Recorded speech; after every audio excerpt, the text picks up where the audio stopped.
밤마다 그의 손길은 다정했지만 이상하게도 몸이 자꾸 말을 듣지 않았어요. 그 사람과 결혼한 지 1년이 훌쩍 지났어요.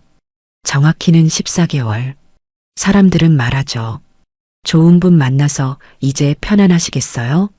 하지만 전 웃음으로 대답하면서도 속으론 이렇게 중얼거립니다. 편안하긴요. 저는 요즘 하루하루가 너무 무서워요. 구독 버튼을 눌러주세요. 금빛 행운과 함께 감동적인 이야기를 들려드릴게요. 사연 시작합니다. 남들은 모릅니다. 제가 이 집에 들어온 뒤로 단 한 번도 제 발로 외출을 하지 못했다는 걸요. 아침에 눈을 뜨면 제가 마시게 될 차가 이미 준비돼 있어요. 남편이 직접 끓였다고 하죠. 도라지, 황기, 오미자, 몸에 좋다는 약초들로 매일 다르게. 그리고 그 옆엔 언제나 똑같이 놓인 작은 알약 하나. 기억력에 도움을 주는 영양제라면서요. 하루 한 번, 같은 시간, 같은 장소에서 저는 그 차를 마시고 알약을 삼킵니다. 처음엔 고마웠어요. 누가 매일 내 건강을 챙겨준다는 게 참 감사했거든요. 하지만 이상하지 않나요? 그 정성이 너무 일정하고 너무 정확해서 어느 순간부터 그게 배려가 아니라 습관화된 통제처럼 느껴지더군요. 결혼 초엔 제가 쓰던 스마트폰도 있었어요. 딸이 보내온 문자며 친구들이 보내준 카톡도 잘 확인했죠. 그런데 어느 날 남편이 그러더군요. 요즘 스마트폰이 너무 위험해. 개인정보도 새고 바이러스도 많다네. 자기한테는 이런 폴더폰이 더 잘 어울려. 그 말에 별 생각 없이 받아들였어요. 그게 시작이었죠. 그 뒤로 제 연락처는 점점 줄어들었고 문자도 전화도 점점 안 오기 시작했어요. 물론 남편은 항상 다정했어요. 밥도 같이 먹고 책도 함께 읽고 제가 좋아하던 고전 영화를 틀어주며 웃기도 했죠. 하지만 신기하게도 그 따뜻한 미소 뒤에 무언가 미묘한 감정이 느껴졌습니다. 어느 날 친구를 만나러 나가고 싶다고 했더니 그 사람이 제 어깨를 툭 치며 말하더군요. 서진 씨 요즘 피곤한가 봐요. 기억이 자꾸 흐릿해지는 것 같아. 몸도 마음도 쉬어야겠어요. 그 말을 들었을 땐 제가 정말 피곤해서 그런 줄 알았어요. 그런데 며칠 뒤 남편이 제 담당 의사라며 가정 방문 진료를 받게 했어요. 그 의사는 차분하게 제 손을 만지며 말했죠. 가벼운 건망증이 있으신 것 같네요. 나이에 따라 흔한 증상이에요. 심각한 건 아닙니다. 그냥 스트레스 때문일 수도 있고요. 그 말을 듣고도 이상하다는 생각은 안 했어요. 사람이 나이 들면 그럴 수도 있으니까. 그런데 그날 이후로 남편은 더 자주 제 상태를 묻기 시작했어요. 오늘은 잘 기억나? 어제 뭐 먹었는지 기억나?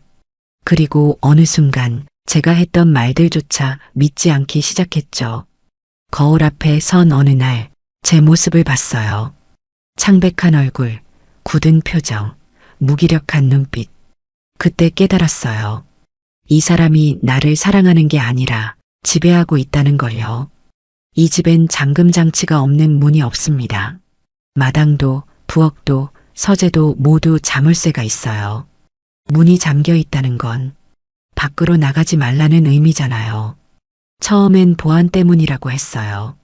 나쁜 사람들 많다고 뉴스 보면 알지 않느냐며 저를 설득했죠. 그런데 이상하잖아요. 뉴스도 못 보게 하고 신문도 안 가져다 주면서 무슨 뉴스 얘길 그렇게 자신 있게 하죠? 아직도 기억나요. 남편의 다정한 눈빛과 부드러운 말투. 서진 씨, 내가 당신을 얼마나 사랑하는지 알죠? 그때는 그 말을 믿었어요. 그런데 지금은 알아요. 그 말이 얼마나 섬뜩한 말인지. 사람들은 저를 부러워해요. 재벌 회장님과 결혼했다고, 이제 꽃길만 걷는 줄 안다고. 하지만 그 누구도 몰라요. 제가 지금 그 사람이 만든 황금 감옥 속에서 살아가고 있다는 걸 아무도 모릅니다. 제가 이 이야기를 시작하려는 이유는 그 감옥에서 빠져나오기 위한 첫걸음을 떼기 위해서예요. 그리고 언젠가는 꼭 증명하고 싶습니다. 저는 아직 정상이고 살아있고 무엇보다 누구의 소유도 아니라는 걸요. 요즘 사람들을 만나면 꼭 듣는 말이 있어요. 좋은 분 만나서 이제 걱정 없겠다. 회장님처럼 신사적인 분도 드물지. 이제 꽃길만 걸으세요. 전 그냥 웃어요. 웃는 것밖엔 달리 할 말이 없어서요. 그 웃음 뒤에 숨어 있는 이야기를 아무도 궁금해하지 않으니까요. 제가 처음 건 회장을 만났을 때 사람들은 진심으로 축하해줬어요. 그도 그럴 게 지역사회에선 모르는 사람이 없을 만큼 유명한 사람이었거든요. 수십 년 동안 한의원 운영하면서 어르신들 무료 진료도 하고 지역 행사에 후원도 많이 하셨대요. 실제로 노인의 날 봉사상도 여러 번 받으셨고 시청장 표창도 받은 분이었죠.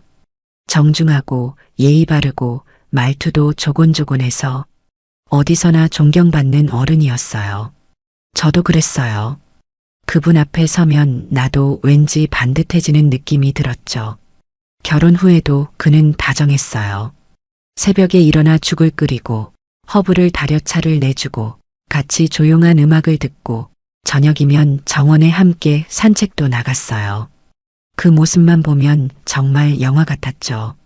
제 인생에서 이런 사람이 나타날 줄 몰랐다고 그땐 그렇게 생각했어요. 그런데 말이에요. 그 사람의 그 다정함이요. 시간이 지날수록 꼭 대본처럼 느껴졌어요. 모든 행동이 너무 계산돼 있고 모든 말투가 너무 완벽해서 오히려 진심이 느껴지지 않더라고요. 결혼한 지 두어 달이 지났을 무렵 친한 지인이 갑자기 전화를 했어요. 서진아, 너 요즘 왜 연락이 안 돼? 결혼 이후로 아예 잠수 탔더라. 그제서야 알았어요. 남편이 제 핸드폰을 바꾸면서 번호도 바뀌었고 기존 친구들 번호는 불필요한 연락이라며 지워버렸다는 걸요. 그때는 아직 깊게 생각하지 못했어요. 이 사람 말대로 새로운 삶을 시작하는 거니까. 그렇게 넘겼죠. 하지만 그런 일들이 한두 번이 아니었어요. 어느 날엔 친구가 직접 찾아왔어요. 제가 없는 줄 알고 경비에게 편지만 남기고 갔대요. 그런데 이상하죠? 그 편지는 저한테 전달되지 않았어요. 남편은 무심한 듯 말하더군요. 요즘 걱정돼서 시끄러운 일은 피하자는 생각이었어. 친구들도 다 좋은 건 아니잖아. 서진 씨 평화가 우선이니까. 그 말에 고개를 끄덕였어요. 사실 그때까진 제가 이 상황이 뭔가 이상하다는 걸 잘 몰랐거든요.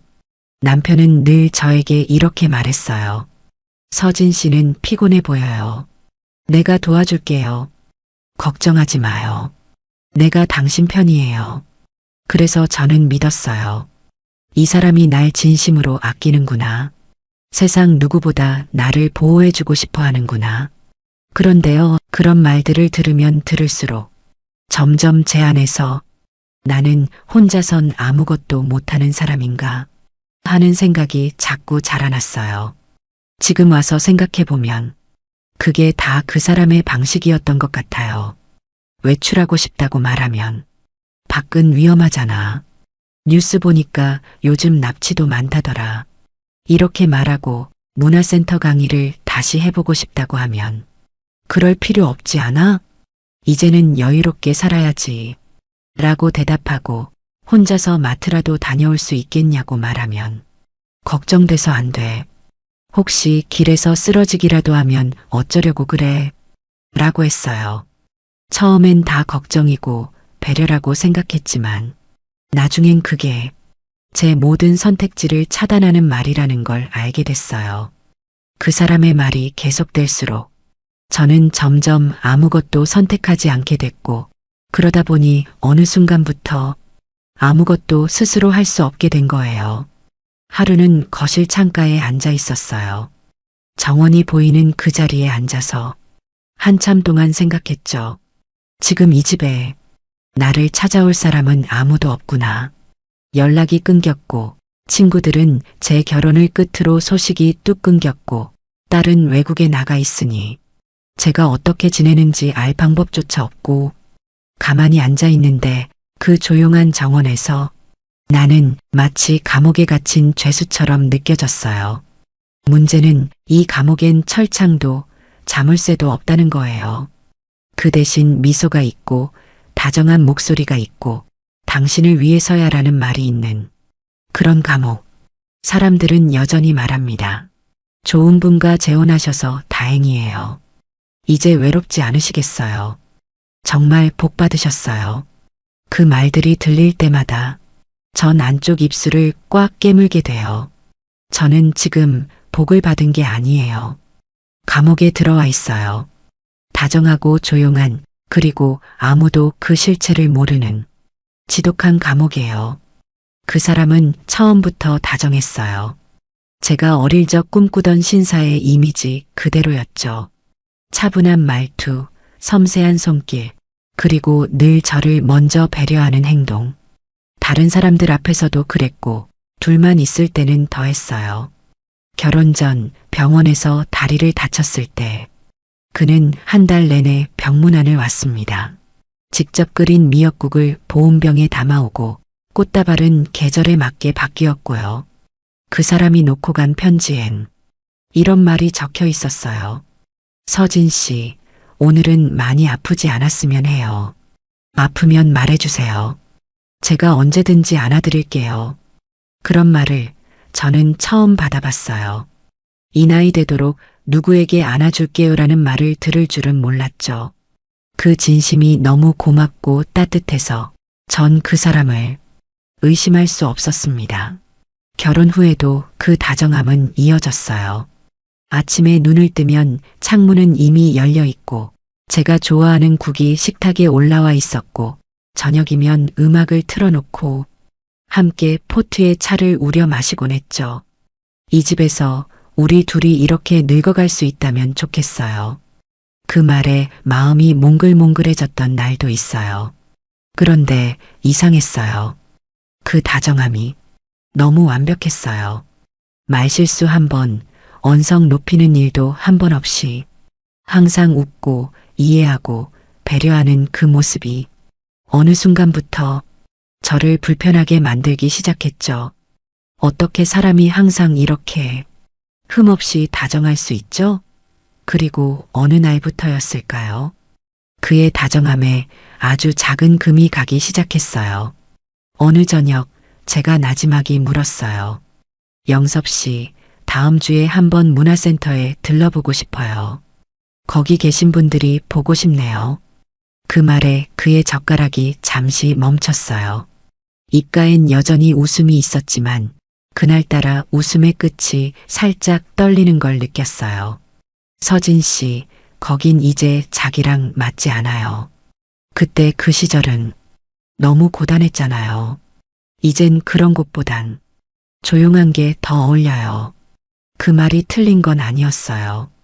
그런데 왜 그렇게 마음이 싸해졌을까요? 맞지 않는다는 그 말이 가지 말라는 뜻으로 들렸어요. 그 뒤로도 비슷한 일들이 반복됐어요. 은행에서 통장을 확인하고 싶다고 했을 때 내가 다 관리하니까 걱정 마요. 서진 씨는 이제 돈 걱정 안 해도 되잖아요. 시장에 직접 가서 식재료를 사고 싶다고 했을 때 여기까지 배달 다 오는데 굳이 밖에 나갈 이유가 뭐 있어요? 밖에 나가는 건 이유를 대지 않으면 할 수 없는 일이 되어버렸어요. 처음엔 그런 말들이 저를 위한 배려인 줄 알았어요. 진심으로 그렇게 생각했어요. 그런데요, 어느 순간부터 배려라는 말이 허락으로 바뀌어 있다는 걸 느끼게 됐어요. 말하지 않으면 안 되는 일, 설득하지 않으면 할 수 없는 일들이 하루 이틀씩 쌓여갔죠. 그리고 저는 점점 말을 하지 않게 됐어요. 말하는 게 피곤해졌고 내가 하고 싶은 걸 이야기하는 게 그 사람을 실망시키는 것 같았거든요. 이상하죠. 아무도 저를 꾸짖지 않았고 누가 저를 억지로 막은 것도 아닌데 어느 날 아침 거실 창가에 앉아 있는데 문득 깨달았어요. 나 요즘 내 목소리를 안 내고 있네. 그날 이후 저는 그의 다정함을 조금 다르게 보기 시작했어요. 다정한 말투에 제가 원하지도 않은 것을 끼워 넣는 걸 알게 됐고, 친절한 눈빛 뒤에서 제 생각과 선택이 조용히 지워지는 걸 느끼게 됐어요. 그리고 가장 결정적인 순간이 왔습니다. 딸에게 편지를 쓰고 싶다고 말했을 때 그가 처음으로 내게 말했어요. 그 아이는 지금 바빠요. 서진 씨가 편지 쓰면 오히려 그 아이 마음만 불편해져요. 그 말에 머릿속이 멍해졌어요. 바빠서 연락이 없는 줄로만 알았는데 그 아이가 저와 연락을 꺼린다고. 그 말을 믿고 싶지 않았지만 그는 거듭 말했죠. 우리 둘만 있으면 돼요. 밖에서 오는 건 불안정하니까요. 그날 밤 편지지에 딸 이름을 쓰다가 펜을 놓았어요. 손이 떨렸거든요. 이 사람은 정말 나를 위해 저렇게 말하는 걸까? 아니면 나를 밖으로부터 분리시키려는 걸까? 이 의심이 시작된 이후부터 그 사람의 다정함은 저에게 점점 더 무서운 것이 되어갔습니다. 저는 그 사람이 제 모든 걸 대신해 주는 게 처음엔 너무 편했어요. 전화도 우편도 약속도 그 사람이 알아서 해주니까 그냥 맡기면 된다고 생각했죠. 하지만 어느 날 제 이름으로 온 편지를 한 달이 지나서 받게 됐을 때 처음으로 의문이 들었어요. 아, 이거 서랍에 두고 까먹었네. 요즘 기억력이 나도 좀 이상해졌나 봐. 그 사람은 그렇게 웃으며 건넸고 저는 그 말에 또 아무 의심 없이 고개를 끄덕였어요. 그러면서도 마음 한켠은 조금씩 이상한 느낌이 들기 시작했어요. 왜 자꾸 내게 온 연락은 그 사람 손을 한번 거쳐야만 전달되는 걸까? 왜 내 친구들이 보낸 편지는 늘 늦게 오거나 아예 사라져 버릴까? 전화도 마찬가지였어요.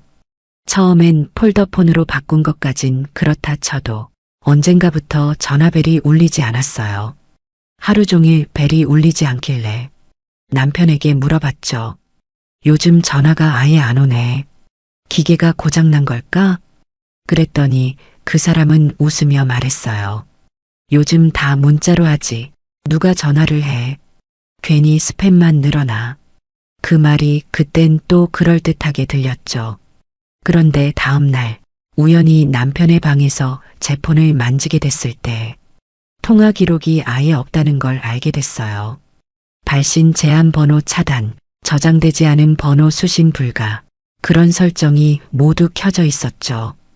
그건 제가 한 설정이 아니었어요. 그 사람이 바꾼 거였다는 걸 그 순간 알게 됐습니다. 그리고 그날 저녁 우편함에 가보니 제가 보낸 엽서가 그대로 꽂혀 있었어요. 딸에게 보낸 엽서였죠. 한 달 전에 쓴 편지였는데 도착하지도 않았던 거예요. 남편에게 물었죠. 영섭 씨, 나 보낸 엽서 왜 여기 있어요? 그는 아무렇지도 않게 대답했어요. 그거, 내가 보관하려다 깜빡했나 봐. 요즘 서진 씨가 기억도 잘 못하니까 괜히 아이 걱정시킬까 싶어서. 그 말에 난 또 고개를 끄덕였어요. 이상하단 생각을 하면서도 내가 오히려 민폐를 끼칠까봐 불안해지고 있었던 거죠. 언제부턴가 그 사람이 말하는 모든 게 정답처럼 느껴졌고 나는 항상 틀린 사람처럼 행동하고 있었어요. 친구들도 그랬어요. 결혼 전엔 자주 전화도 오고 생일이면 다 같이 모여 밥도 먹고 그랬는데 이제는 아무도 오지 않아요. 그들이 먼저 멀어진 줄 알았어요. 그런데 며칠 전 시장에 나갔다 우연히 문화센터에서 만난 제자 하나가 나를 보고 눈물을 흘렸어요. 선생님, 어디 아프신 줄 알았어요. 전화도 안 되고 문화센터에도 연락 두절이라서. 그 말을 듣고도 난 미안하다는 말밖에 하지 못했어요. 왜 그랬을까요? 마치 내가 잘못한 사람처럼 느껴졌어요. 내가 나를 방치한 것 같아서, 내가 나를 잃어버린 것 같아서. 이 집은 조용하고 아름답고 누가 봐도 안락한 전원주택이에요. 하지만 그 집에서 나는 점점 세상에서 사라지고 있는 사람처럼 느껴졌어요. 그 사람의 미소, 정성껏 차려주는 밥상, 항상 준비된 차, 일정한 시간에 약, 잠들기 전 손을 잡아주는 온기. 모든 게 감옥 같았어요. 물리적인 벽은 없지만 나는 이 안에서 존재하지 않아도 되는 사람처럼 살고 있었죠. 그리고 그런 나를 내가 가장 먼저 의심하기 시작했어요. 내가 요즘 왜 이렇게 깜빡깜빡할까? 내가 왜 자꾸 두려움을 느끼지? 그런데 그 불안의 정체는요, 내가 아니라 나를 믿지 않는 환경이었어요. 나 자신을 의심하게 만드는 구조. 그게 그 사람이 만든 세상이었어요. 요즘은 혼잣말이 잦아졌어요. 혼잣말을 해야 내가 살아있다는 느낌이 들어요. 말을 하지 않으면 생각도 사라질 것 같아서요. 그리고 문득 깨달았어요. 나는 지금 내 인생을 설명할 단어를 하나도 갖고 있지 않다는 걸요. 전화기도, 편지도, 추억도, 관계도 모두 그 사람 손을 거쳐야만 존재할 수 있다는 사실. 그리고 그게 얼마나 끔찍한 통제인지 이제야 알게 되었어요. 그날도 평소처럼 차를 마시고 오후엔 조용히 거실에 앉아 책을 읽고 있었어요. 남편은 회의가 있다며 외출한 상태였고 가정부는 점심을 차리고 있었죠. 그런데 현관 쪽에서 낯선 목소리가 들렸습니다. 서진 이모 계세요? 순간 심장이 쿵 하고 내려앉았어요. 요즘은 누가 이 집에 올 일이 없거든요. 아무도 저를 찾아오지 않으니까요. 익숙한 듯 낯선 그 목소리는 점점 가까워졌고 거실 문이 열리면서 한 여자가 들어왔습니다. 그녀는 어릴 적 사진에서 봤던 제 딸의 중학교 친구 미령이었어요. 세월이 흘러 얼굴은 많이 변했지만 눈빛은 그대로였죠. 이모, 저예요. 미령이요. 예진이 친구요. 순간 말문이 막혔어요. 너무도 반가운데 그 반가움이 어딘지 두려움으로 바뀌어 갔습니다. 미령은 환하게 웃으며 말했어요. 예진이랑 연락 닿았어요. 지금은 외국에서 연구하고 있대요. 엄마 걱정 많이 하더라고요. 그 말에 가슴이 덜컥 내려앉았어요. 딸이 저를 걱정하고 있었다는 사실, 그리고 연락이 끊긴 게 그녀 때문이 아니라는 걸 처음 알게 된 순간이었어요. 그동안 남편은 그렇게 말했거든요. 예진이는 자주 이사를 다닌다더라. 너가 자꾸 연락하면 불편할 거야. 미령이 방안을 천천히 둘러보며 말했어요. 이 집 참 조용하네요. 근데 좀 너무 조용한 것 같기도 해요. 그 말에 저는 괜히 움찔하며 고개를 숙였어요. 뭔가 숨겨야 할 게 있는 것 같은 기분. 마치 내가 잘못하고 있다는 듯한 느낌이 자꾸만 들었어요. 그건 그동안 그 사람에게 길들여진 죄책감의 반사작용이었죠. 우린 잠시 거실 소파에 마주 앉았어요. 미령은 의사 가운을 입고 있었고 명찰엔 정신건강의학과 전공이라고 적혀 있었어요. 그녀는 자연스럽게 말을 이었어요. 이모, 혹시 요즘 기억이 가물가물하거나 누가 했던 말을 헷갈리게 느낀 적 있으세요? 그 질문에 나는 순간 얼어붙었어요. 남편이 하던 말이 떠올랐거든요. 서진 씨, 요즘 기억이 흐릿하잖아. 내가 도와줄게요. 나는 고개를 저으며 웃었어요. 그런 건 없었어. 근데 요즘 자주 피곤하고 자꾸 누가 나를 지켜보는 것 같긴 해. 그 말을 하면서도 내가 미친 사람이 된 것 같은 기분이 들었어요. 내가 왜 이런 말을 하고 있는지도 모르겠고 왜 이 어린 친구에게 이런 속마음을 털어놓고 있는 건지도 몰랐죠. 미령은 내 손을 살며시 잡았어요.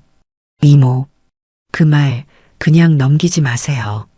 그건 누군가의 통제 아래 있다는 신호일 수 있어요. 그 순간 눈물이 왈칵 쏟아졌어요. 그 말 한마디가 마치 오래된 터널 속에 갇혀 있다가 작은 햇살 한 줄기를 본 것처럼 느껴졌어요. 누군가 내 안에 맺혀 있던 말을 대신 말해준 것 같았거든요. 미령은 말했어요. 혹시 이모 명의로 된 유산 관련 문서나 의료 기록 같은 거 확인해 보신 적 있으세요? 가끔 그걸로 문제가 되는 경우도 있어서요.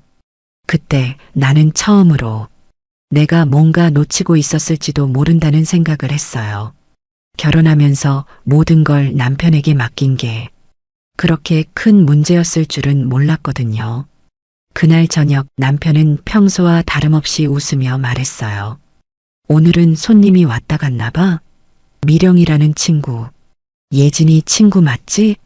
난 놀라서 물었어요. 그걸 어떻게 알았어요? 분명 조용히 들어왔는데 그가 말했어요. 가정부가 말해줬지. 요즘 같은 세상에 낯선 사람이 들어오면 조심해야 하잖아. 그 말에 등골이 서늘해졌어요. 나 몰래 누군가 나를 감시하고 있다는 것. 그리고 내가 마주한 누군가는 바로 그 감시 체계의 일부였다는 것.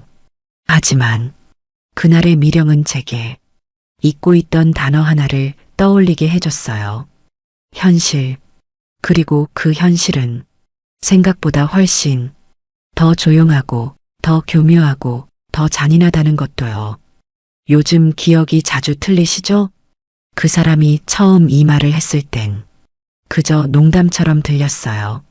국 끓이던 소금 간을 잊어버렸을 때, 문을 열어놓고 나간 걸 몰랐을 때, 아무렇지 않게 툭 던지듯 말하곤 했어요. 서진 씨, 요즘 좀 덜렁대는 것 같아요. 기억이 자꾸 왔다 갔다 하죠? 그땐 웃으며 넘겼죠. 나이도 있고 피곤해서 그런가 보다 했어요. 하지만 그 말이 반복되기 시작했어요. 하루에도 몇 번씩. 어느 날은 TV 채널을 바꾸려다 리모컨이 안 보여서 찾고 있는데 그가 말했어요. 리모컨은 아까 주방에 뒀잖아요. 기억 안 나요? 근데 나는 그걸 주방에 둔 기억이 없었어요. 정확히 소파 옆에 두었던 게 기억나거든요. 그래서 그렇게 말했죠. 아니에요. 저는 거실에 뒀던 걸로 기억하는데. 그랬더니 그 사람이 조용히 웃었어요. 그리고는 이렇게 말했죠. 서진 씨, 또 그 얘기예요? 요즘 진짜 걱정돼서 그래요. 기억이 자꾸 엇갈리는 것 같아. 그 말이 너무 단정적이어서 난 그날 하루 종일 내 기억이 잘못된 건 아닌지 계속 곱씹으며 지냈어요. 그 다음부터는 사소한 실수조차 모두 기억력 저하로 몰렸어요. 영수증을 어디에 뒀는지 잊어버렸을 때, 전화를 어디 뒀는지 기억이 안 날 때, 그 사람은 꼭 같은 말을 반복했어요. 요즘 예전 같지 않죠? 우리가 나이 들면 다 그래요. 괜찮아요. 내가 있으니까. 그 말이 따뜻해야 할 텐데 점점 무섭게 느껴졌어요. 그 내가 있으니까라는 말이 내가 없으면 아무것도 못하잖아. 로 들리기 시작했거든요. 그리고 마침내 그가 내게 이런 제안을 했어요. 혹시 모르니까 정신건강 검진 한번 받아보는 게 어때요? 내가 아는 교수님이 있는데 아주 친절하시고 요즘은 미리미리 점검하는 게 좋다고 하더라고요. 그 말 앞에서 난 잃었어요. 나는 아직 내 기억이 제법 또렷한 편이라고 생각했거든요. 하지만 그 말들이 너무 자주, 너무 반복되다 보니 나도 모르게 스스로를 의심하게 되더라고요. 진짜로 내가 이상한 걸까? 그 질문을 내가 나에게 하기 시작한 순간부터 모든 게 흔들리기 시작했어요. 내 일기장엔 이런 글이 써져 있었어요.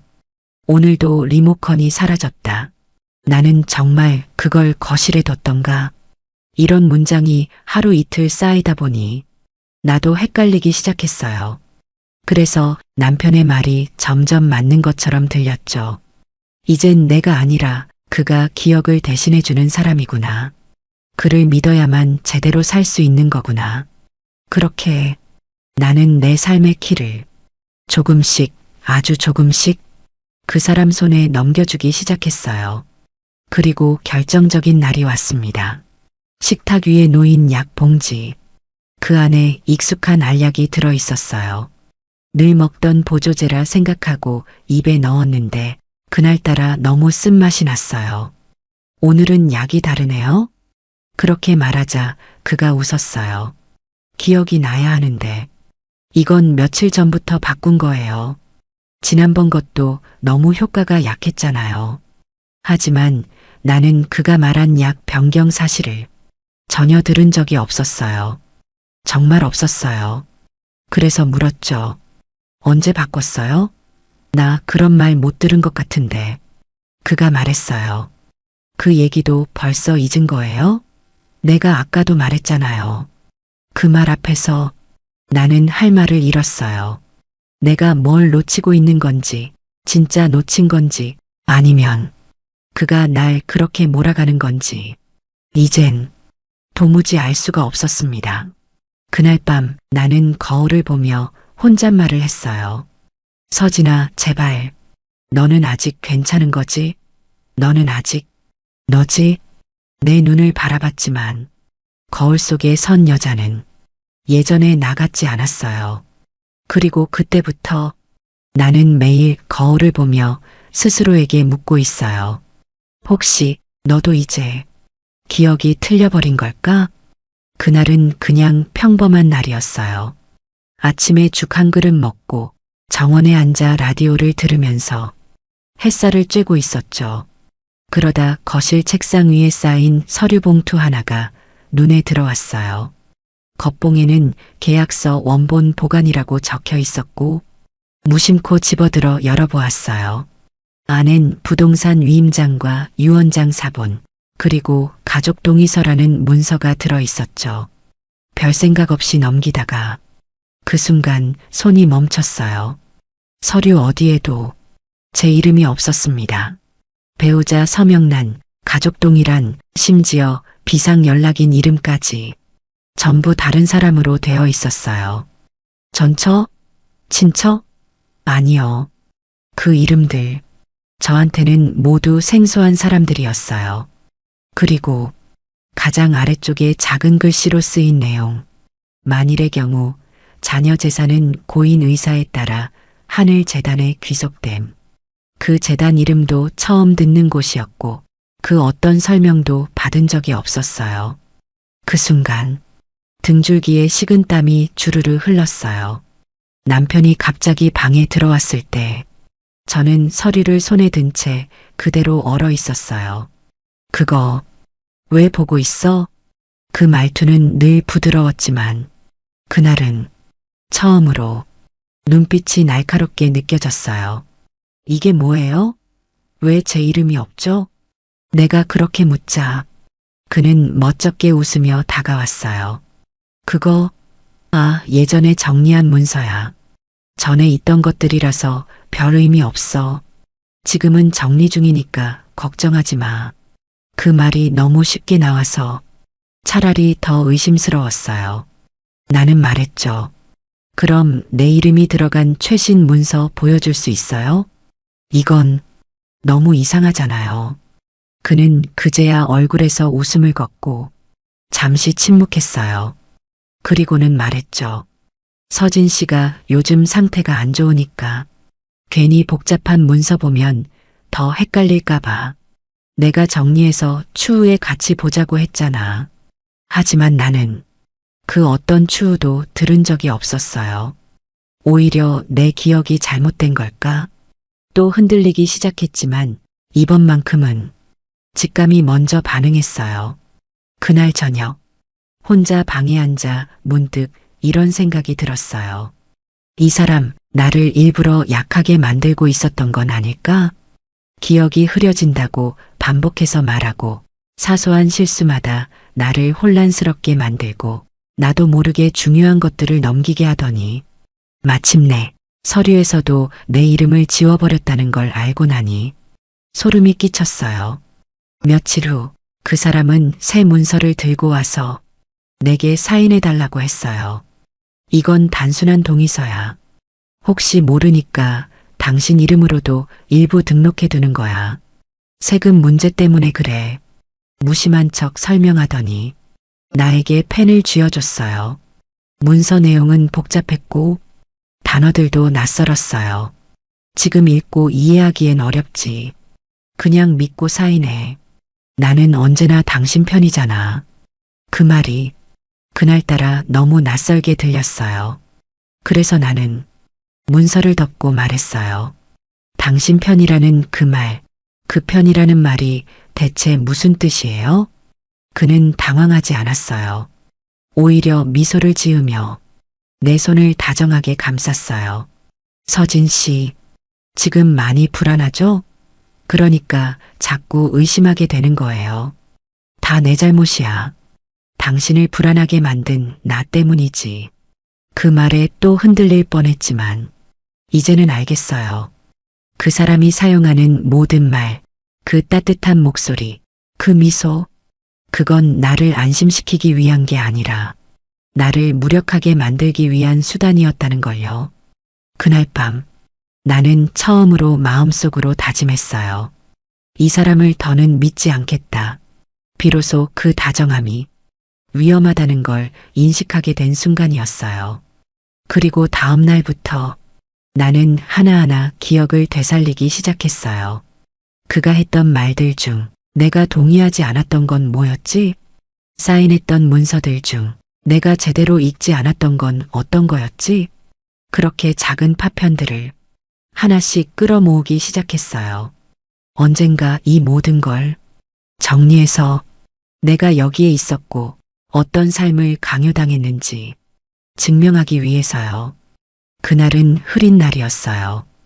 햇빛 한 줄기 들지 않는 정원엔 조용한 바람만 스쳐 지나가고 있었죠. 책상 앞에 앉아 도장을 찍으려던 순간 문득 손이 멈췄어요. 내 이름 석자가 내가 아닌 누군가의 소유물처럼 느껴졌거든요. 내가 지금 뭘 하고 있는 걸까?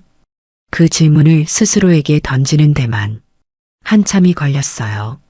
그리고 그날 오후 미령이 두 번째로 찾아왔습니다.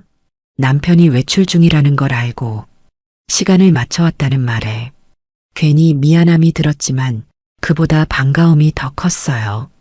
그녀는 내 얼굴을 보자마자 말했어요.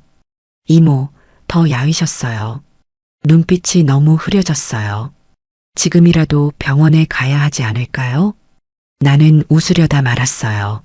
정말 웃고 싶었지만 그 웃음이 자꾸 떨려서 도저히 웃을 수가 없었거든요.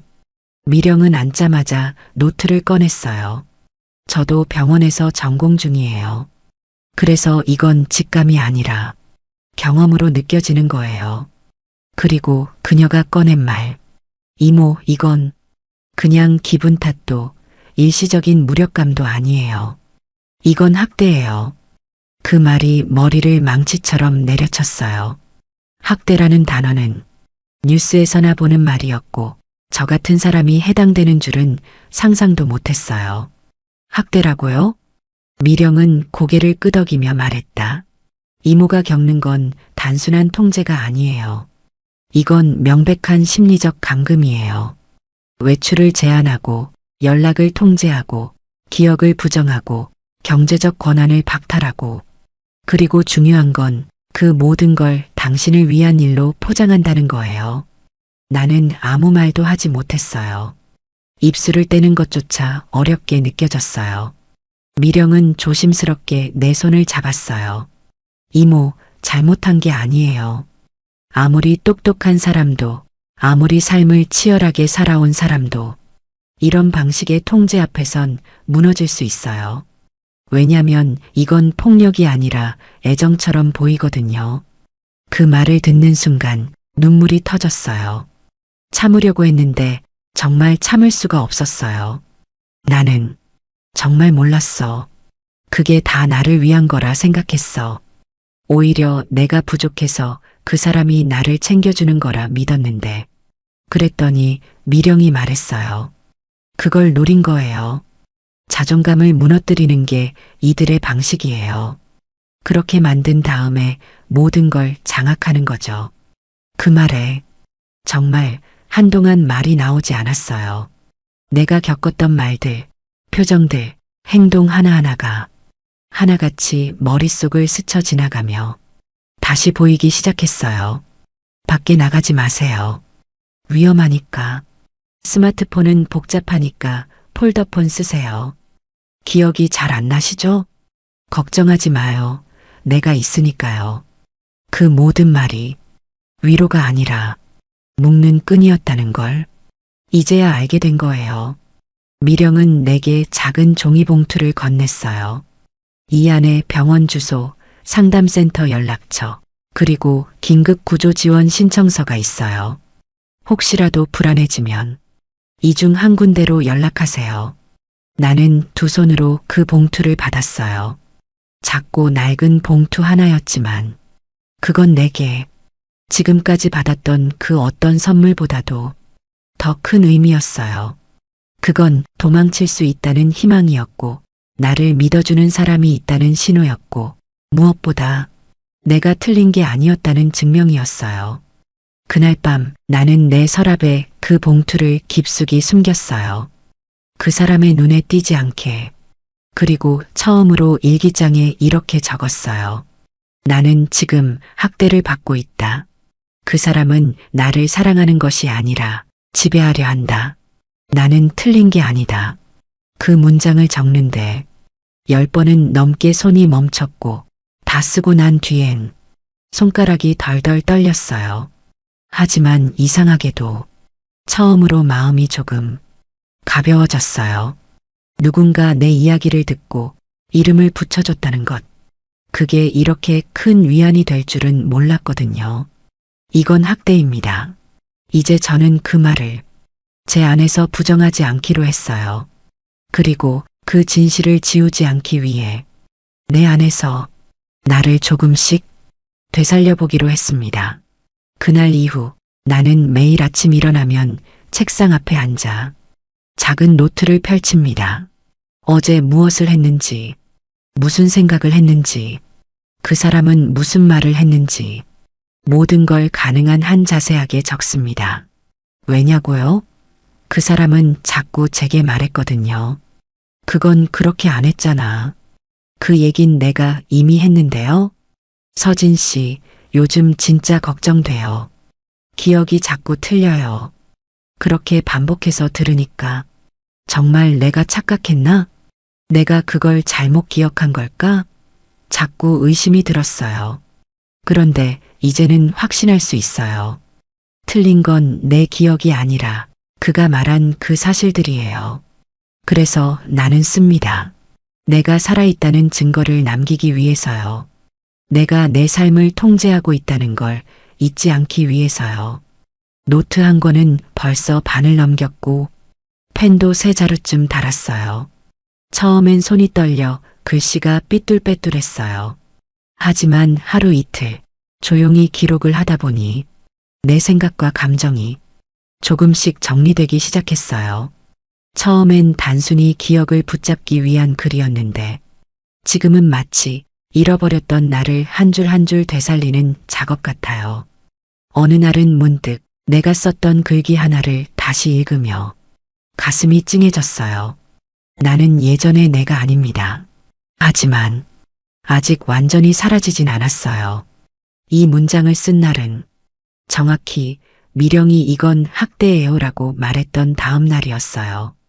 그 말은 내가 감히 입에 올릴 수 없었던 단어였는데 그녀가 내 앞에서 대신 말해줬죠.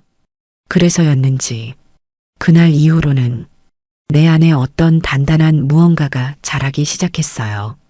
이 감옥 같은 집에서도 내가 나를 잃지 않기 위한 작은 움직임. 그게 바로 기록이었어요.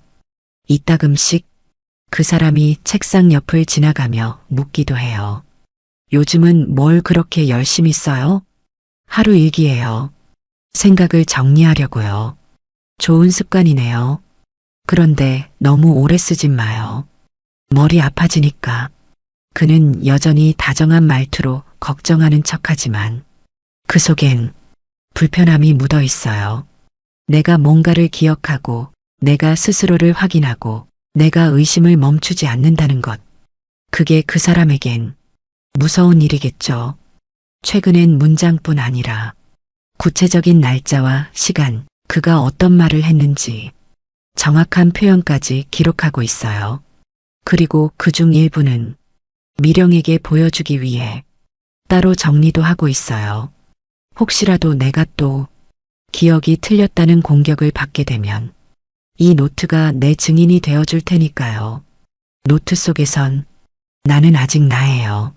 누군가의 아내, 보호대상, 기억이 흐릿한 환자가 아니라 그저 서진이라는 이름으로 존재하는 사람. 그게 얼마나 소중한 일인지 이 노트를 쓰면서 처음 알았어요. 매일 아침 새 문장을 쓰기 위해 눈을 뜬다는 건 아직 내가 무너지지 않았다는 증거니까요. 그리고 문득 예전에 내가 떠올랐어요.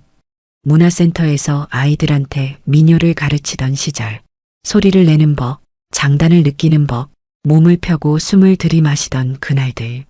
그때 나는 참 또렷했어요. 내가 누군지, 어떤 걸 좋아하는지, 어떨 땐 화가 나고, 어떨 땐 웃는 사람인지 알고 있었거든요. 지금은 그런 내가 어딘가 먼 곳에 숨어버린 느낌이지만 다시 찾아내고 싶어요. 그리고 언젠가는 그 목소리를 다시 낼 수 있을지도 모르겠어요. 얘들아, 소리를 뱃속에서부터 끌어올려봐. 너희 목소리는 세상에서 제일 멋진 악기야. 그 말을 했던 나는 지금도 내 안 어딘가에 남아있을 거예요. 그래서 나는 씁니다. 잃지 않기 위해, 지워지지 않기 위해, 그리고 다시 되찾기 위해, 저를 다시 알기 위해 저는 오늘도 글을 씁니다. 그날 아침 나는 평소보다 일찍 일어났어요. 가슴이 답답해서 창문을 여니 밖엔 이른 안개가 깔려 있었고 정원 끝 철제문 너머로 작은 풀벌레 소리만 희미하게 들렸죠. 평소처럼 거실을 정리하고 죽을 덜어먹은 그릇을 씻고 나서 무심코 현관문을 향해 걸어갔어요. 요즘 들어 현관 비밀번호가 자꾸 머릿속을 맴돌았거든요. 지금 그 번호를 누르면 그냥 걸어나갈 수 있는 걸까? 그런 궁금증이 계속 생겼고 그날 아침엔 그걸 직접 확인하고 싶었어요. 손가락이 망설였지만 나는 조심스럽게 번호를 눌렀습니다. 삑삑삑삑. 하지만 디 경고음이 울렸어요. 오류입니다. 다시 시도하십시오. 다시 눌러봤어요. 3번, 4번. 결과는 같았어요. 정문 비밀번호가 바뀌어 있었던 거예요. 누구도 내게 말해주지 않았어요. 언제 바뀌었는지, 왜 바뀌었는지. 나는 가만히 그 앞에 서 있었어요. 바람 소리조차 들리지 않을 정도로 머리가 하얘졌어요. 이건 분명 경고였어요. 넌 여기를 나갈 수 없어. 넌 여기 안에서만 살아야 해. 밖을 꿈꾸지 마. 그 메시지를 벽에 붙은 키패드가 내게 말하고 있는 듯 했어요. 그리고 그 순간 계단 위에서 조용히 내려오는 발소리가 들렸어요. 그 사람이었어요. 평소보다 일찍 일어난 그는 잠옷바람으로 계단을 내려오더니 현관 앞에 선 나를 바라보며 웃었어요. 무슨 일이에요? 현관 비밀번호 누르고 있었어요? 그 말투는 다정했지만 그 눈빛은 웃고 있지 않았어요. 문이 왜 안 열리나 해서요. 나는 평정을 가장했지만 심장이 너무 빨리 뛰어서 숨이 막힐 것 같았어요. 그는 슬리퍼를 끌며 다가오더니 태연하게 말했어요. 어제 경비 시스템 새로 설정했어요. 요즘 이상한 뉴스 많잖아요. 번호도 좀 더 복잡하게 바꿨어요. 나는 그제야 이해가 됐어요. 아니, 더 정확히는 이 사람이 내가 뭔가를 하고 있다는 걸 이미 눈치챘구나. 그걸 깨달은 순간이었어요. 그렇구나. 그럼 저한테도 알려줘야죠. 그랬더니 그가 이렇게 말했어요. 나중에 알려줄게요. 지금은 아직 조금 더 관리를 해야 해서. 이 말 그대로 들리시나요? 조금 더 감시하겠다. 아직 널 믿을 수 없다. 나는 웃는 얼굴로 내 존재 전체를 관리하겠다는 말을 듣고 있었던 거예요. 그날 저녁 내 방 창문 밖으로 고요한 정원이 펼쳐졌지만 그 공간은 더 이상 아름답지 않았어요. 그저 높은 담벼락에 둘러싸인 너무 조용한 감옥 같았어요. 나무는 흔들리고 꽃은 피어 있었지만 나는 그 어떤 것도 자유롭게 만질 수 없다는 사실이 숨을 막히게 했어요. 방으로 돌아와 노트를 꺼내 그날의 일을 적기 시작했어요. 현관 비밀번호가 바뀌었다. 누구도 내게 알리지 않았다. 그 사람은 알고 있었다. 내가 무언가를 시작했다는 걸. 그 다음 문장은 써 내려가다 손이 멈췄어요. 이 집은 나를 가두고 있다. 그 문장이 끝나고 나니 펜 끝이 이상하게 떨리기 시작했어요. 손이 떨리는 게 아니라 내 마음이 떨고 있다는 걸 그제야 느꼈어요. 그날 이후 나는 집안 곳곳을 더 유심히 보기 시작했어요. 거실 시계 뒤에 조그만 렌즈 같은 게 있었고 책장 사이에 USB 포트가 숨겨져 있었고 방문 위에는 작은 구멍이 하나 뚫려 있었어요. 그제야 알았어요. 이 집은 처음부터 감시를 전제로 만든 공간이었다는 걸요. 그리고 생각했어요. 정문 비밀번호를 바꾼 사람은 누구일까요? 겉으로는 그 사람이지만 실제로는 그가 만들어 놓은 이 시스템 전체였어요. 내가 뭘 하려는지, 어떻게 알고 있는지, 어디까지 보고 있는지, 이젠 상상도 하기 싫었어요. 단 하나 확실한 건 이 집은 이제 절대 나를 보호하는 곳이 아니라 나를 지워가는 곳이라는 거예요. 서진 씨, 당신은 특별해요. 내 인생에 이런 사람은 처음이에요. 이 말, 결혼 초 그 사람이 내게 가장 자주 했던 말이었어요. 차 한 잔을 건네며 새벽 산책을 나서며 심지어 고요한 정원 끝자락에서 별빛을 보며 나지막이 했던 그 말. 그 말이 그때는 얼마나 깊이 스며들었는지 몰라요. 다른 누구도 아닌 내가 특별하다는 그 한마디가 내 모든 불안을 가려주는 이불 같았으니까요. 그런데요. 그 말이 나한테만 했던 말이 아니었다는 걸 알게 된 순간이 있었습니다. 그날 우연히 한 커뮤니티 모임에서 그 사람의 전 부인이었다는 여성분을 만나게 됐어요. 사실 처음엔 그분이 누군지도 몰랐어요. 미령이 소개한 여성 상담 모임에서 작은 성공의 수업을 들었는데 참가자 중 한 명이 그 사람과 같은 성을 가진 분이더라고요. 공예 수업이 끝나고 서로 인사를 나누다 그분이 무심코 내게 물었어요. 혹시 남편분 성함이 권영섭 씨 아니세요? 순간 심장이 철렁 내려앉았어요. 네. 그런데요. 그분은 아주 짧은 침묵 끝에 작은 목소리로 이렇게 말했어요. 그분이 예전에 함께 살았던 사람이에요. 숨이 막히는 것 같았어요. 너무 당황해서 입이 떨어지지 않았어요. 그분은 조심스럽게 이야기를 이어갔어요. 사실 저도 그 사람한테 그런 말을 들었어요. 당신은 내 인생에서 가장 특별한 사람이다. 나한텐 당신밖에 없다. 그리고 밖은 위험하니까 나가지 말라는 말도. 그 말을 듣는 순간 가슴 안쪽이 쿵 하고 내려앉았어요. 이게 무슨 뜻인지 설명이 필요 없었어요. 그 사람은 사랑이라는 포장을 씌운 똑같은 말들을 다른 여자에게도 그리고 지금의 나에게도 되풀이하고 있었던 거예요. 그분은 덧붙였어요.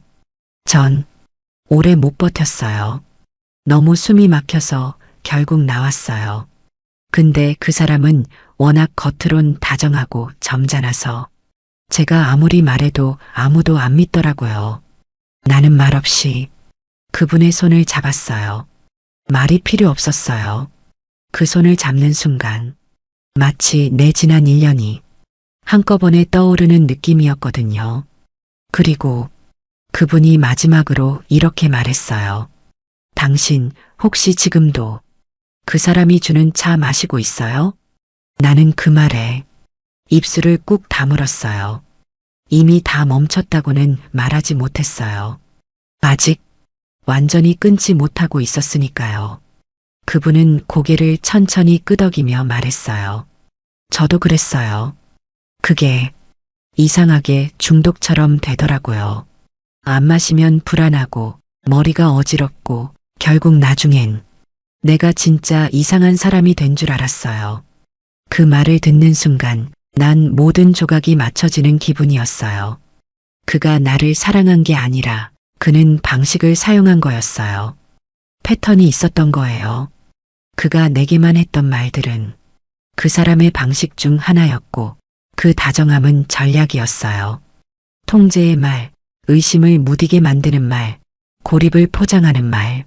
그 모든 말들이 이제는 나를 따뜻하게 만드는 게 아니라 내 안을 싸늘하게 만들고 있었어요. 그날 밤 집에 돌아와 거울을 보며 이렇게 말했어요. 너만 당한 게 아니야. 이건 우연이 아니었어. 그 사람은 너를 선택한 게 아니라 그저 또 한 명의 대상으로 본 거야. 그리고 나서 처음으로 작은 USB 하나를 꺼냈어요. 서랍 깊숙한 곳에 숨겨뒀던 내 노트 기록 일부와 남편의 말들을 녹음한 파일을 담아뒀던 거예요. 혹시 모르니까 언젠가 이걸 들고 나갈 날이 올 수도 있으니까. 그리고 그 사람의 방 서랍 속에 있던 다른 여성들의 이름이 적힌 리스트도 기억났어요. 그 안엔 박정희, 윤지연, 정수미, 낯선 이름들. 하지만 어딘지 익숙했던, 이미 희생됐거나 나처럼 휘청였던 여성들의 이름. 그중 누군가가 지금 내 앞에 있었던 그분일지도 모른다는 생각에 온몸이 떨렸어요. 이제 확실해졌어요. 나는 잘못 생각하지 않았어요. 이건 나만의 일이 아니었어요. 그 사람은 사랑을 가장한 감금과 다정함을 가장한 폭력을 반복해온 사람이었어요. 이 사실을 알게 된 이상 나는 더는 그 사람에게 조용히 무너져 줄 수 없었어요. 이제 뭔가를 해야 한다는 생각이 머릿속에 날카롭게 박히기 시작했습니다. 그날 밤 잠이 오지 않았어요. 침대에 누워 천장을 바라보는데 마치 그 집의 모든 벽이 내게 말을 거는 것 같았어요. 넌 나갈 수 없어. 여기가 너 전부야. 밖에 나가면 넌 아무것도 아니야. 귀에 들리는 건 아무것도 없었는데 그런 속삭임들이 내 머릿속에서 계속 맴돌았어요. 그 순간 문득 떠올랐어요. 왜 나는 아직도 이 집에 있는 걸까? 이미 모든 걸 알았고 누군가가 도와줄 준비도 되어 있고 증거도 있고 심지어 마음속으론 이미 그를 믿지 않기로 다짐했는데 왜 나는 아직 이 집을 떠나지 못하고 있는 걸까? 답은 두려움이었어요. 그 사람에게가 아니라 나 없이도 내가 살 수 있을까 하는 스스로에 대한 두려움이요. 그동안 너무 많은 걸 맡겨왔고 길들여졌고 조용히 고개를 끄덕이며 살아왔기에 이제 와서 혼자 모든 걸 감당할 자신이 없다고 느꼈던 거예요. 하지만 그날 그 두려움 위로 한 문장이 떠올랐어요. 두려움이 사라졌을 때가 아니라 그 두려움을 껴안았을 때가 진짜 용기의 시작입니다. 미령이 어느 날 내 손을 잡고 해줬던 말이었어요. 그래요. 이제는 그 두려움을 데리고 나가야겠다고 생각했어요. 용기란 두려움이 없다는 뜻이 아니라 두려움을 안고도 내가 나를 지켜야겠다고 결심하는 거니까요. 그날 나는 작게 가방을 꾸리기 시작했어요. 아무에게도 들키지 않게 단 한 번에 나갈 수 있도록 가장 필요한 것만 넣었죠. 신분증, 증거가 담긴 USB, 그리고 기록한 노트 중 일부, 가장 아끼는 사진 한 장과 딸 예진이가 어릴 때 써준 편지 한 장. 그 외에는 아무것도 넣지 않았어요. 이젠 짐보다 나 자신이 나가야 하는 게 우선이었으니까요. 창밖을 바라봤어요. 담장 너머로 고개를 내민 나무가 흔들리는 걸 보며 마치 내게 손짓하는 것 같았어요. 여기까지 와봐. 너는 아직 살아있어. 그 다음 날 아침, 그 사람은 평소처럼 차를 준비해 왔어요. 웃으면서 오늘은 몸이 좀 나아졌어요? 라고 물었죠. 나는 마주 웃으며 말했어요. 조금요. 어젯밤은 좀 덜 힘들었어요. 그의 눈은 내 표정을 살피고 있었어요. 그제야 알았어요. 이 사람은 늘 내가 뭘 느끼고 있는지보다 내가 도망치려는 건 아닌지를 먼저 본다는 걸. 그래서 나는 더 담담한 얼굴을 해야 했어요. 더 약한 척, 더 순응하는 척. 그리고 그날 저녁 미령에게 짧은 메시지를 보냈어요. 준비됐어요. 내일 오후 2시. 그녀는 곧바로 확인했다는 표시만 남겼어요. 아무 대답도 없었지만 그게 약속이라는 걸 서로 알고 있었어요. 내가 이 집을 나가겠다고, 더는 지켜만 보지 않겠다고 결정한 날. 그건 그 어떤 날보다 내게 중요했어요. 그리고 마지막으로 내가 나에게 남긴 말이 있어요. 서진아, 너는 지금 도망치는 게 아니야. 너는 지금 살아남기 위해 나가고 있는 거야. 그 말은 내가 내 마음에 붙인 팻말 같았어요. 누군가 떼어낼 수 없도록 단단히 붙여놓은 삶을 향한 선언이었죠. 그리고 내일이 오면 나는 그 집을 나갈 거예요. 그 사람의 다정함, 그 집의 고요함, 그 모든 미소와 장미향을 지나 나는 내 두 발로 밖으로 걸어 나갈 겁니다. 그게 두렵든 말든 이제는 돌아갈 수 없으니까요. 그날이 왔어요. 내가 수없이 머릿속으로 그려봤던 그날. 미령과 약속했던 오후 2시. 하지만 아침부터 심장이 이상하게 뛰었어요. 손끝이 떨리고 가슴이 쿵쾅거리며 숨이 짧아졌어요. 그 사람은 여느 때처럼 차를 내밀었고 나는 여느 때처럼 미소를 지으며 받았어요. 오늘따라 유난히 기운 없어 보여요. 그가 말했죠. 나는 대답했어요. 밤에 잠이 안 와서요. 별 생각이 다 나더라고요. 그는 눈을 가늘게 뜨며 내 표정을 살폈어요. 요즘 생각이 많아졌네요. 서진 씨. 무리하지 마요. 몸이 먼저예요. 그 말이 이상하게 위협처럼 들렸어요. 마치 당신 머릿속에 들어가 보고 있다는 듯한 그 사람 특유의 무표정 속 미소가 오히려 내 등줄기를 차갑게 만들었죠. 점심이 지나자 나는 서서히 행동을 준비했어요. 방에 들어가 침대 밑에 숨겨둔 작은 가방을 꺼내 이불 속에 조심스럽게 숨겼고 현관 앞 작은 화분 뒤에 한밤중 몰래 써둔 쪽지를 붙여두었어요. 나는 살아있었습니다. 그리고 떠납니다. 그 말 한 줄에 지금껏 겪었던 모든 감정이 담겨 있었어요. 1시 50분. 나는 거울 앞에 섰어요. 손은 떨렸고 입술은 바짝 말라 있었어요. 그런데 거울 속 나를 보며 속으로 말했어요. 괜찮아.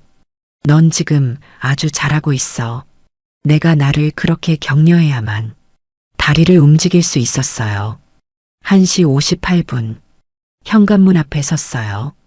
그리고 처음으로 가슴속 깊이 숨을 들이마셨어요. 이 집 안공기를 마지막으로 마시고 싶지 않았어요. 하지만 그럴 수밖에 없었어요. 내가 머물렀던 시간의 냄새가 어쩌면 평생 나를 따라올지도 모르니까요. 2시 정각. 나는 손에 쥐고 있던 작은 종이 미령이 준 새로운 비밀번호를 조심스럽게 입력했어요. 삑삑삑삑. 철컥. 정말 열렸어요. 그 문이 처음으로 나는 입을 다물 수 없었어요. 문틈 사이로 들어오는 외부 공기.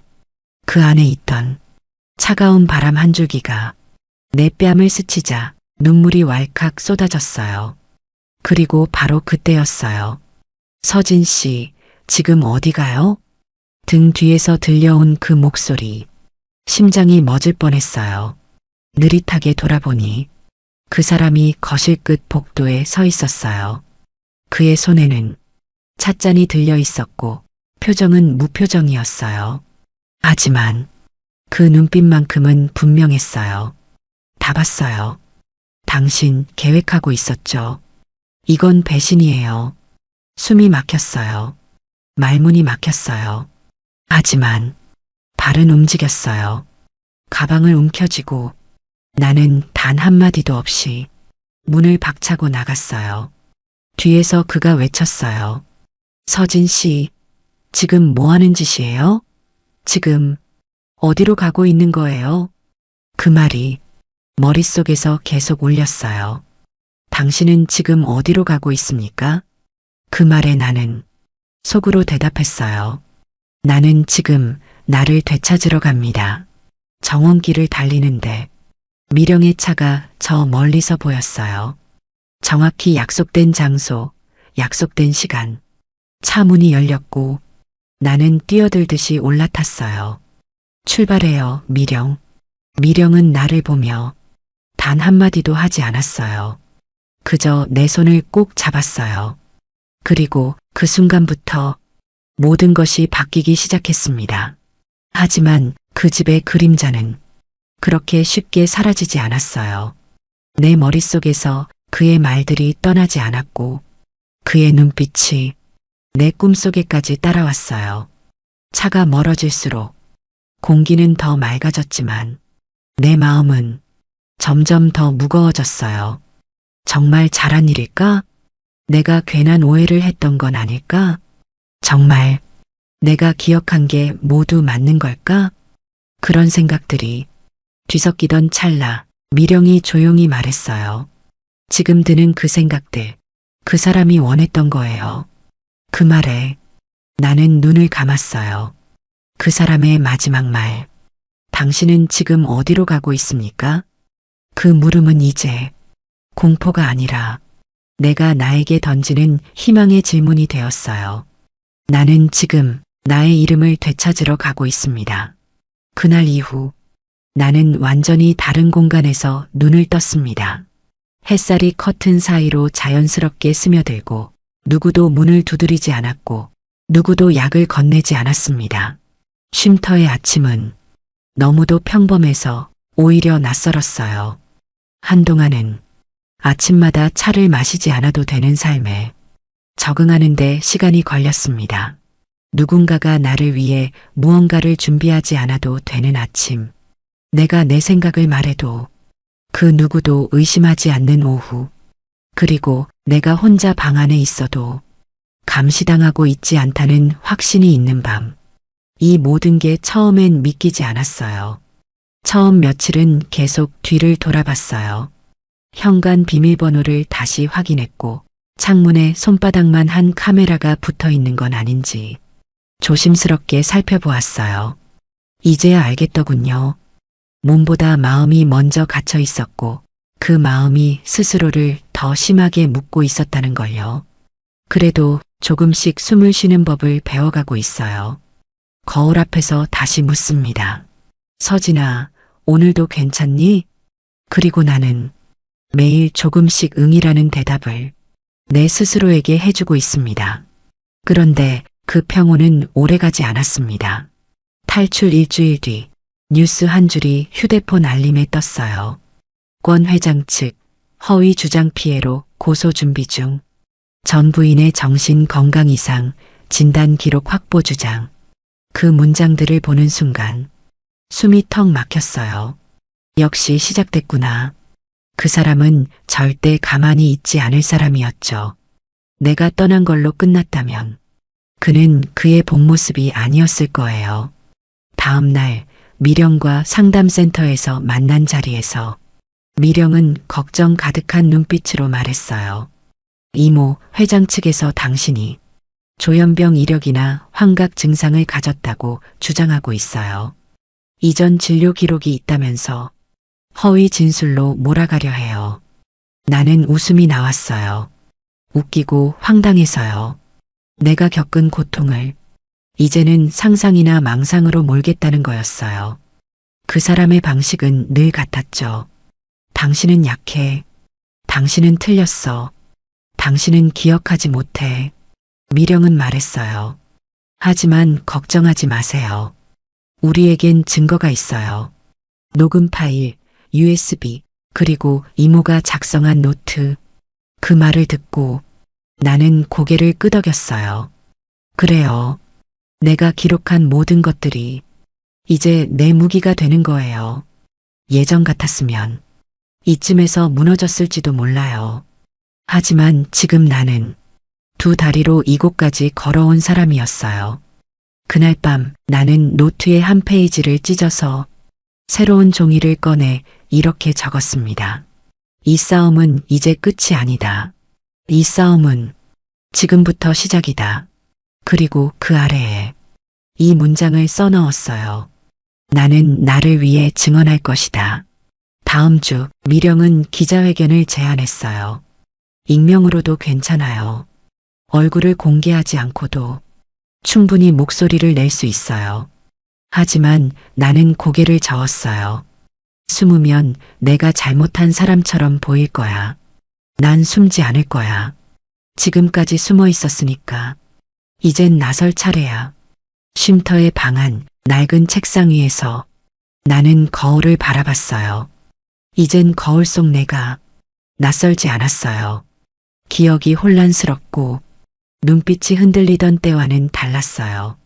아직 후유증은 남아있지만 나는 그 안에서도 다시 나를 만들고 있었어요. 그날 미령이 내게 말했죠. 이모, 지금도 무서우세요? 나는 조용히 대답했어요. 응. 하지만 더는 도망치지 않아. 이젠 무서워도 싸울 거야. 그리고 그렇게 나는 다시 나의 이름을 세상에 꺼내기로 했습니다. 플래시가 번쩍거렸어요. 마이크가 놓인 단상 위 테이블에 이름표 대신 놓인 종이엔 피해자어라고 적혀 있었지만 나는 알고 있었어요. 오늘 나는 그 이름 말고 서진이라는 내 진짜 이름으로 서야 한다는 걸요. 미령은 마지막까지 묻고 또 물었어요. 이모, 정말 괜찮으시겠어요? 익명으로도 충분히 전달할 수 있어요. 나는 고개를 천천히 저었어요. 숨으면 또 내가 잘못한 사람처럼 느껴질 거야. 그래서였어요. 나는 오늘 내 목소리로 내 이야기를 하기로 한 겁니다. 마이크 앞에 섰을 때 손이 덜덜 떨렸어요. 수십 개의 카메라, 기자들의 눈, 그리고 그 어딘가에 있을 그 사람의 눈. 하지만 그보다 더 강하게 느껴졌던 건 지금 이 자리를 필요로 하는 또 다른 누군가의 존재였어요. 내가 용기를 내야 누군가는 그 고요한 지옥에서 빠져나올 수 있을지도 모르니까요. 나는 마이크를 천천히 잡았어요. 숨을 깊게 들이쉬고 입을 열었습니다. 안녕하세요. 저는 권 회장의 전 부인 서진입니다. 그 한 문장을 말하는데 시간이 얼마나 걸렸는지 몰라요. 플래시 소리도 멈추고 기자들의 펜 끝도 멈춘 듯 했어요. 그리고 이어 말했습니다. 3개월 전까지 저는 전원주택에 살았습니다. 그곳은 평화로워 보였고 사랑하는 사람과 함께 있는 공간이었죠. 하지만 그 집에서 저는 단 하루도 제 의지로 살아본 적이 없습니다. 목이 메었어요. 하지만 멈출 수 없었어요. 모든 전화와 편지, 모든 만남과 대화, 모든 약과 음식이 그 사람의 허락 없이는 불가능했습니다. 그는 다정했지만 그 다정함은 감옥이었습니다. 마이크 위로 떨리는 손을 올리고 눈을 꼭 감았어요. 저는 매일 차를 마셨습니다. 그가 내미는 차였고 그 안엔 제가 모르는 성분이 들어 있었죠. 그로 인해 저는 기억을 잃어갔고 판단력을 잃었으며 무력감에 빠져갔습니다. 그리고 어느 날 거울 속 제 모습이 제가 아닌 것처럼 느껴졌습니다. 플래시 소리가 다시 울렸지만 이젠 상관없었어요. 나는 내 안에서 오랫동안 막혀있던 말들을 하나씩 꺼내고 있었어요. 그 사람은 제가 약해지기를 원했습니다. 제가 아무것도 결정하지 못하고 스스로 판단할 수 없기를 바랐습니다. 그렇게 만든 후 재산도 권한도 관계도 조용히 그의 손으로 옮겼습니다. 그리고 저는 마침내 존재 자체가 지워졌죠. 기자들 중 몇몇은 고개를 끄덕였고 누군가는 눈을 피하며 차마 내 눈을 바라보지 못했어요. 하지만 저는 그들에게 말하고 싶었어요. 이건 단지 저 한 사람의 이야기가 아닙니다. 누구라도 그 다정함의 그늘에 들어가면 이런 고통을 겪을 수 있습니다. 그리고 마지막으로 마이크에 바짝 다가가 이 말을 했어요. 지금도 그가 나를 사랑했다고 믿는 분이 계시다면 부디 기억해 주세요. 사랑은 나를 잃게 만드는 감정이 아닙니다. 사랑은 내 안에 나를 더 단단하게 만드는 힘이어야 합니다. 단상 아래 미령이 눈물을 머금고 고개를 끄덕였어요. 누군가 박수를 치기 시작했고 이내 회견장은 짧고 조용한 박수로 가득 찼어요. 나는 고개를 숙이고 천천히 단상을 내려왔어요.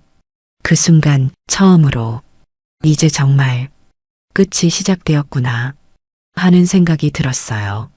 쉼터로 돌아오는 차 안 미령이 말했어요. 이모, 정말 대단하셨어요. 나는 미소를 지으며 대답했어요. 아니야. 그냥 내 이야기를 한 것뿐이야. 그리고 창밖을 보며 이 말도 덧붙였어요. 이제는 누구도 내 이름을 대신 말하게 두지 않을 거야. 그날은 유난히 바람이 잔잔했어요. 작은 공방의 창문을 열어두자 산들바람이 한 뼘쯤 밀려와 살며시 내 머리카락을 건드리고 갔어요. 작업대 위엔 파란 천이로 꽃 자수가 한 땀 한 땀 새겨져 있었고 내 옆에 앉은 중년 여성은 바늘을 집었다 놓았다를 반복하며 말없이 집중하고 있었죠. 나는 그 모습을 바라보며 괜히 마음이 뭉클해졌어요. 이 작은 한복 공방은 내가 탈출 후 쉼터에서 나온 뒤 스스로 얻은 첫 번째 공간이었어요. 작고 낡은 이 건물 안에서 나는 하루하루 나를 다시 꿰매고 있었어요. 사람들이 말하곤 하죠. 다 잊고 새로 시작하세요. 하지만 그건 쉽지 않아요. 나는 잊지 않기로 했어요. 그 고통이 있었기에, 지금의 내가 있고 그 기억이 있었기에 다른 누군가를 도울 수 있으니까요. 공방 문을 열고 누군가 들어왔어요. 고등학생쯤 되어 보이는 여자아이가 수줍게 고개를 숙였죠.